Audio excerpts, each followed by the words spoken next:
मंत्री, रक्षा मंत्री, खेल मंत्री, पर्यावरण मंत्री, मुख्यमंत्री, प्रधानमंत्री, गृह मंत्री, जितने भी मंत्री पद हैं, क्या ये मंत्री पद सरकार को अपनी जो भी कोई पार्टी है क्या अपनी मर्जी से बनाने चाहिए या पब्लिकली चुने जाने चाहिए? तुम साला किसी अनपढ़ को बना देते हो।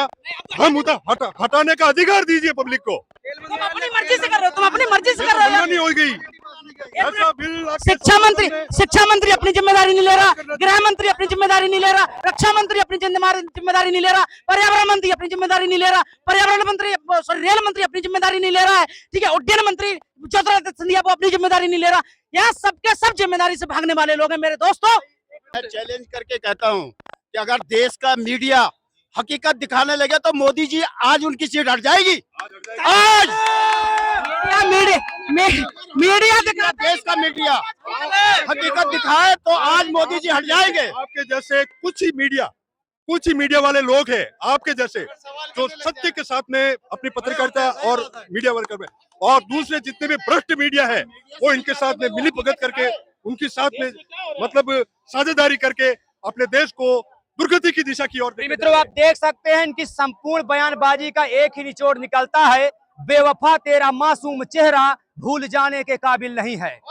जिस प्रकार और सुनिए, एक मिनट, भारत की राजधानी नई दिल्ली के जंतर मंतर में हर प्रकार के युवाओं के भविष्य के लिए शिक्षा से संबंधित हर गतिविधियों को मजबूत करने के लिए शिक्षा मंत्री धर्मेंद्र प्रधान की कारनामों का विरोध करते हुए लगभग 1 महीना पूरा होने वाला है।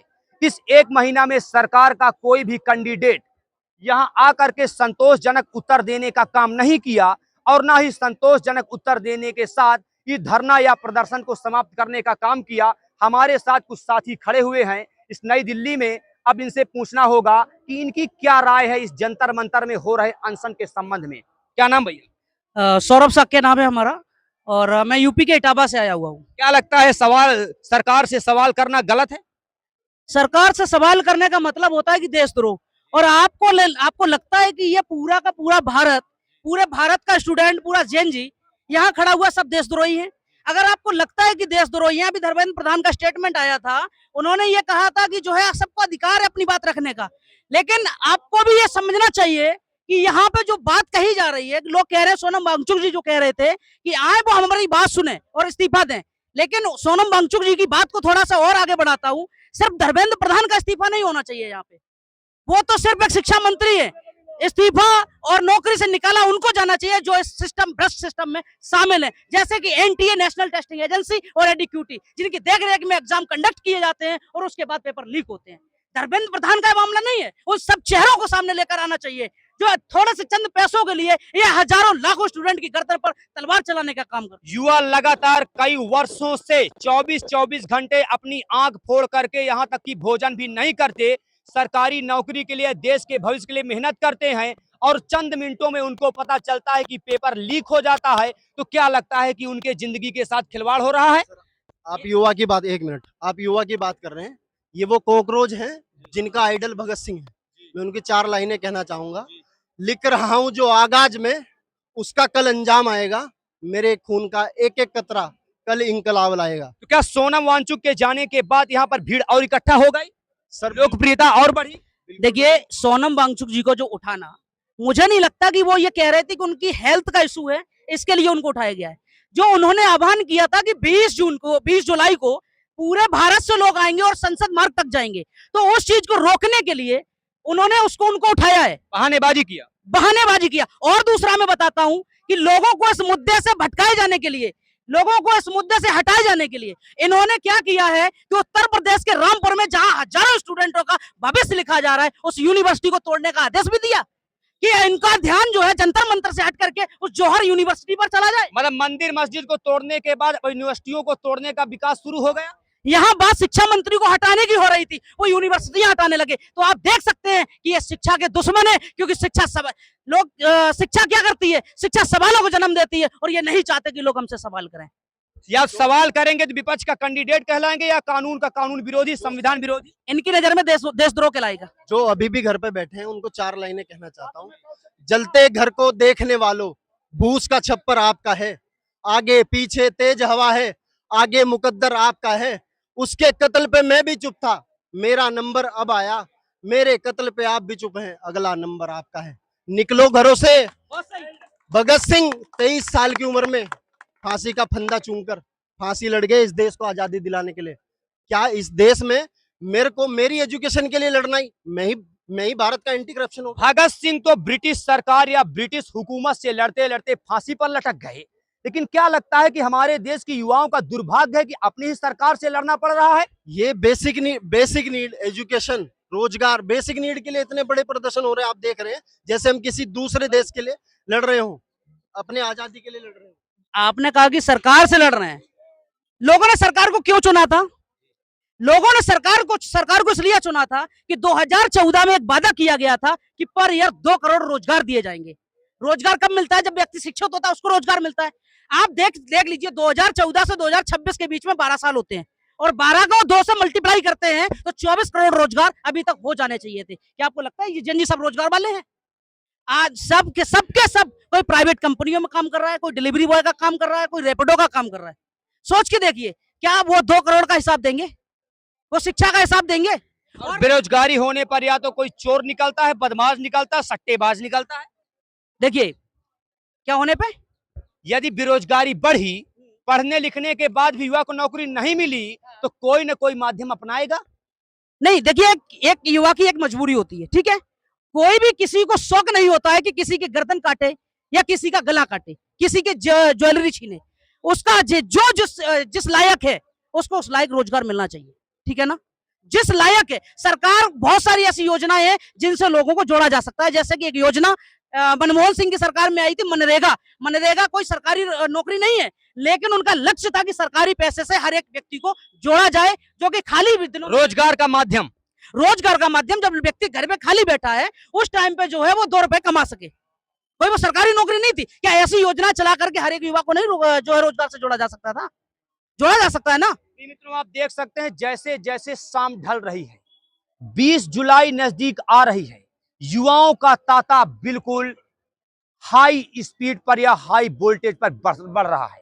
अब देखना यह होगा कि जहां पर प्रशासनिक अधिकारियों के लोग खड़े हुए हैं, क्या ये कोई राजनीतिक स्तर पर कार्रवाई करने के लिए खड़े हैं या फिर वास्तव में युवाओं की बात को संसद भवन तक ले जाया जाएगा? क्या नाम है? महेंद्र चौहान। क्या चाहते हैं? सर, मैं ये चाहता हूं कि ये जितने भी युवा लोग यहाँ पर आए हैं, तो मेरे कहने का मतलब है कि ये किस लिए आए हैं? अपनी मांगों के लिए आए हैं। हम पेरेंट्स क्या चाहते हैं? बच्चों का भविष्य चाहते हैं। सरकार से क्या चाहते हैं? भविष्य चाहते हैं।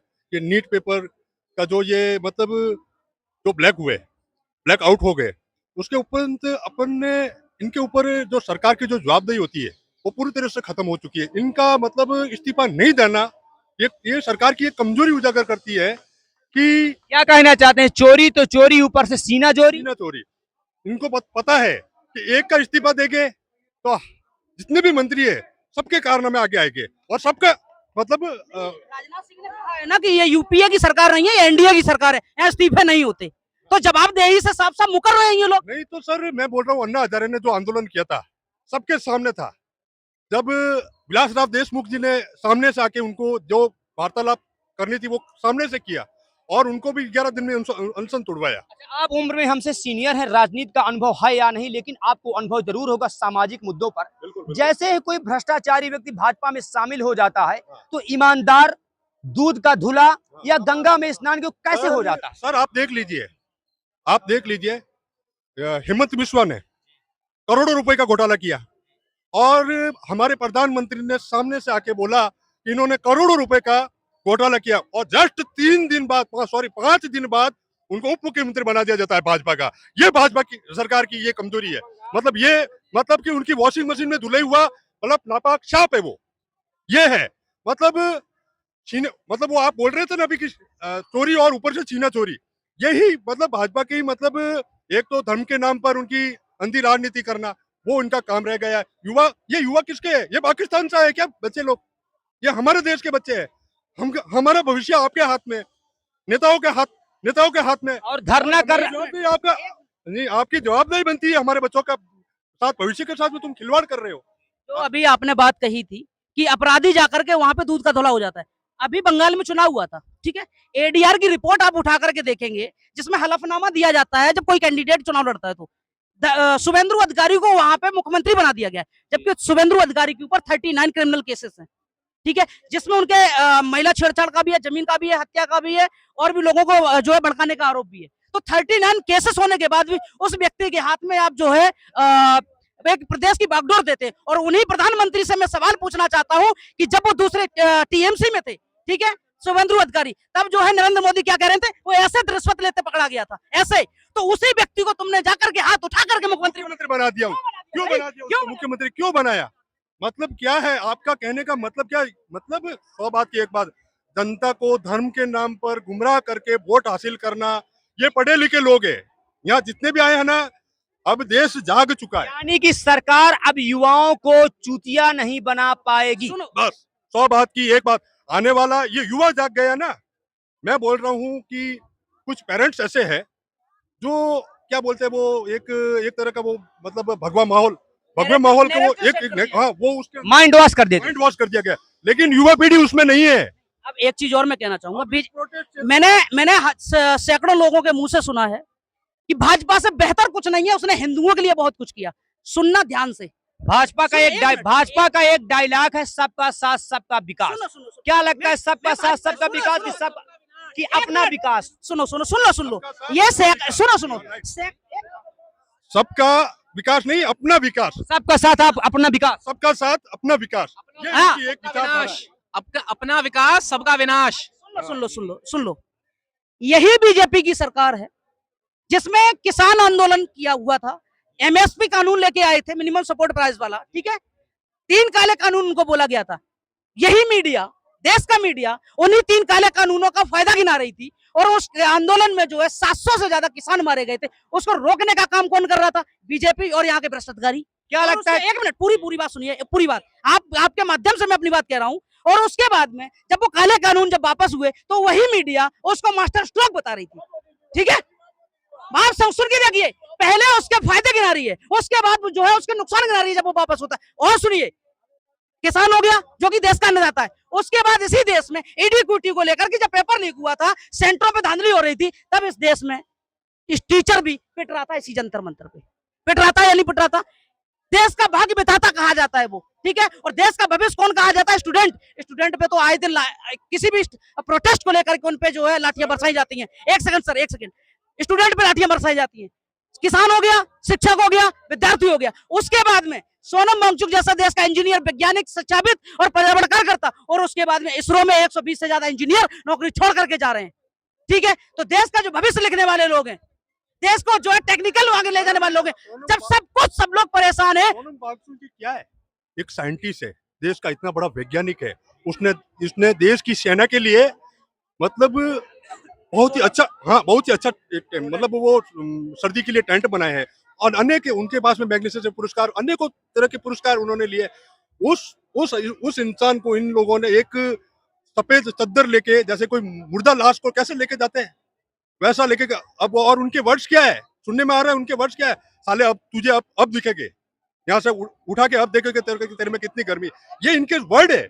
एक आवाज को दबाना चाहती है सरकार, इनकी आवाज को दबाना चाहती है। हम लोग इसी प्रोटेस्ट के लिए आए हैं कि कुछ भी करके इन बच्चों के साथ में कोई खिलवाड़ ना हो, बच्चों के साथ हम खड़े हैं और पुरजोर उसका विरोध करते हैं। और ये पहली बार हम बोल रहे हैं कि पहले तो हम धर्मेंद्र जी प्रधान का इस्तीफा मांग रहे हैं, लेकिन अब नरेंद्र मोदी का इस्तीफा चाहिए हमको। पूरे सिस्टम का चाहिए, पूरे सिस्टम का क्यों चाहिए? मैं बताता हूँ क्यों चाहिए पूरे सिस्टम का। अपनी मनमर्जी से पूरे देश का माहौल इतना बेकार कर दिया कि जिसकी कोई सीमा नहीं है, ये हद पार कर चुके हैं। क्यों मांग रहे हैं पूरे सिस्टम का इस्तीफा? इसी देश का रक्षा मंत्री राजनाथ सिंह जब पहलगाम के हमले के बाद में जब पाकिस्तान पर कार्रवाई की गई थी, तो उसमें रक्षा मंत्री ने संसद में क्या कहा था कि इस एक भी देश का जवान शहीद नहीं हुआ, कोई क्षति नहीं हुई। और उसके बाद में भी 10 दिन पहले कह रहा है कि उसमें 3 जवान हमारे मारे गए थे। साला झूठ, 6 जवान मारे गए। झूठ, देश के प्रति झूठ।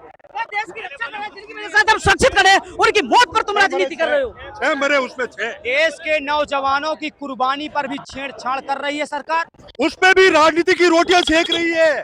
छेड़छाड़ नहीं, राजनीति की रोटियां सेक रही। कुल मिला के सर उनको कुछ नहीं है, सिर्फ वोट चाहिए, वोट के अलावा कुछ नहीं। सिर्फ वोटों के नाम पर वो किसी भी हद तक गिर सकती है। और दूसरी एक चीज और मैं कहना चाहूंगा, यहाँ बहुत सारे लोग खड़े हैं, सब लोगों की अगर राय मंत्री, रक्षा मंत्री, खेल मंत्री, पर्यावरण मंत्री, मुख्यमंत्री, प्रधानमंत्री, गृह मंत्री, जितने भी मंत्री पद हैं, क्या ये मंत्री पद सरकार को अपनी जो भी कोई पार्टी है क्या अपनी मर्जी से बनाने चाहिए या पब्लिकली चुने जाने चाहिए? तो हम देख के चुनेंगे कैसे चुने जाने चाहिए। ये हमारे ये पब्लिक के लिए हमें अच्छा लगेगा तो हम देखेंगे। तुम जरा किसी अनपढ़ को बना देते हो। लोगों के बयान, लोगों की बयान हमको अच्छा नहीं लगेगा, हम उधर हटाने का अधिकार दीजिए पब्लिक को। तुम अपनी मर्जी से कर रहे हो, तुम अपनी मर्जी से कर रहे हो। नहीं हो गई ऐसा बिल आपके शिक्षा मंत्री अपनी जिम्मेदारी नहीं ले रहा, गृह मंत्री अपनी जिम्मेदारी नहीं ले रहा, रक्षा मंत्री अपनी जिम्मेदारी नहीं ले रहा, पर्यावरण मंत्री अपनी जिम्मेदारी नहीं ले रहा, पर्यावरण मंत्री रेल मंत्री अपनी जिम्मेदारी नहीं ले रहा है, ठीक है, उड्डयन मंत्री ज्योतिरादित्य सिंधिया वो अपनी जिम्मेदारी नहीं ले रहा। यहाँ सबके सब जिम्मेदारी से भागने वाले लोग हैं मेरे दोस्तों। दोस्त देखो अपनी सिंपल सी बात है दोस्त, जिस हिसाब से भी आज हम टिप्पणी कर रहे हैं ना, हम पता है क्या कर रहे हैं, एक अंधे को बता रहे कि तू अंधा है, क्योंकि उसको चोर को पता है मैं चोर हूँ। ठीक है भाई, सब जो भी बात तू कही वो सरकार ने बेरा, अंकल जो आपने बात बोली उस सरकार ने बेरा, लेकिन सरकार के जो भी उसकी कमी है वो मत गिनवाओ। जनता की जो कमी है, आज जो युवा की कमी है वो गिनवाओ, वो मैं बताऊंगा क्यों। अंकल एक मैं मिनट, चैलेंज करके कहता हूं कि अगर देश का मीडिया हकीकत दिखाने लगे तो मोदी जी आज उनकी सीट हट जाएगी। आज मीडिया देश का मीडिया हकीकत दिखाए तो आज मोदी जी हट जाएंगे। आपके जैसे कुछ ही मीडिया वाले लोग हैं, आपके जैसे जो सत्य के साथ में अपनी पत्रकारिता और मीडिया वर्कर में, और दूसरे जितने भी भ्रष्ट मीडिया है वो इनके साथ में मिली भगत करके उनके साथ में मतलब साझेदारी करके अपने देश को दुर्गति की दिशा की ओर। मित्रों, आप देख सकते हैं इनकी संपूर्ण बयानबाजी का एक ही निचोड़ निकलता है, बेवफा तेरा मासूम चेहरा भूल जाने के काबिल नहीं है। जिस प्रकार, और सुनिए एक मिनट और एक चीज मासूम चेहरा, बेवफा तेरा मासूम चेहरा भूल जाने के काबिल नहीं, भूल जाने के काबिल नहीं है। एक चीज बस मैं कहना चाह रहा हूँ, उन्होंने एक सोनम वांगचुक को उठाया है, यहाँ 1000 सोनम वांगचुक पैदा हो गए, आप जाकर के देख लीजिए। और हमने कभी भगत सिंह को नहीं देखा, आप यहाँ पर सैकड़ों हजारों भगत सिंह देख रहे होंगे। आज देश के सर्वश्रेष्ठ शिक्षा मंत्री माननीय श्री मनीष सिसोदिया जी मंच पे आए हुए हैं, तो मैं देश की जनता से चाहूंगा कि धर्मेंद्र प्रधान जी को हटा करके और मनीष सिसोदिया जी को देश का शिक्षा मंत्री बनाया जाए। पब्लिक से पूछा जाए कि किसको बनाया जाए, पब्लिक से पूछा जाए। अब पार्टियां डिसाइड ना करें कि मैं किसको बनाऊंगा, पब्लिक ही दे रही है, लेकिन वोट पब्लिक दे रही है, लेकिन हमें नहीं पता ना कि आप किसको। उनकी क्वालिफिकेशन से पता लगना चाहिए कि उनको, और अब नेताओं के भी एग्जाम होने चाहिए कि उस लायक खड़ा होने लायक भी है सीट पे क्या नहीं है। जब अपराधी को सरकारी नौकरी नहीं मिल सकती है तो अपराधी संसद और विधानसभा में क्यों? एक केस लगने पे बाबूजी सरकारी नौकरी नहीं मिल पाती, और इन नेताओं पर देख लो कितने कितने केस है, प्रधानमंत्री बन रहे हैं। जब तक केस नहीं होगा तब तक टिकट भी नहीं मिलता, आपको पता है कि नहीं? जब तक केस नहीं होगा तब तक टिकट भी नहीं मिल रहा है। बदलाव होके रहेगा, जितने भी नेता हैं, जब तक जनजी आगे नहीं आएगी तब तक बदलाव नहीं होगा। अब जो है घर में बैठे हैं आराम से एसी में, सबको बाहर निकलना होगा। कितने भगत सिंह, एक बार हाथ ढालो। सब भगत सिंह है। भगत सिंह होना, कल संसद में वापिस मत आ जाइयो, ठीक है? अगर तुम कल संसद में वापिस आ गए तो कभी कुछ नहीं कर पाओगे जिंदगी में। अगर तुम्हारे अंदर भगत सिंह है तो कल संसद तुम बम तो नहीं गिरोगे, लेकिन वादा ना देखे दिखा जाऊंगा मैं, तुम ना मान जाऊंगा तुम भगत सिंह हो। कल वहां से उठ के मत आना, ठीक है? तो अगर वहां से आप उठ कर आ गए तो कभी भी मेरे से सामने, किसी के भी सामने ये भाई ये बात है। भाई बात आपने सुनो आपने जो कह दिया आज, लेकिन युवा पता है क्या है, इनको खाली ये है कि हाँ भाई चल रहे हो चलते रहो, लेकिन किसी को ये नहीं पता, किसी को भाई ना निकले तो उन्हें टेढ़ी करनी पड़ती है, वरना लात मार के ये भगा देंगे पुलिस वाले मिनट भर में। मैं यही तो बात कह रहा हूँ। मैं पहले भी बोला था, आप कहना चाहते हैं तो मैं ये कहना चाहता हूँ कि जितने भी आज बच्चे जो युवा है, अगर कल संसद से वापिस आ गए तो कुछ नहीं होगा, ठीक है? यही अग्नि परीक्षा। बात सुन लो भाई, आजादी बलिदान मांगती है, ठीक है? ठीक है भाई। अर्जुन से भी भाई ये छोटी मोटी खरेज को पुलिस वालों के डंडों से मीडिया के सामने दिखाते हैं, ऐसे मारा मुझे, ऐसे मारा, तो भाई अपने घर रहो, ठीक है। भगत सिंह कोई भी नहीं है भाई यहाँ, भगत सिंह, ठीक है, मैं भी नहीं हूँ। 23 साल की उम्र में मर गया था, ऐसे हाथ उठा लिया। अगर तुम्हारे अंदर भगत सिंह है ना, तो कल संसद भवन से वापिस मनाना, तो आगे तो किसी का भी इस्तीफा नहीं होगा सर, ठीक है। और दूसरी बात मैं बताता हूँ दोस्त, गुंडे से गुंडे की तरह ही टकराना पड़ता, ठीक है। ये ढपली बजाने से कभी आजादी नहीं मिलती, आजादी हमारा हक है, मांगनी नहीं पड़ती, वो छीननी पड़ती है।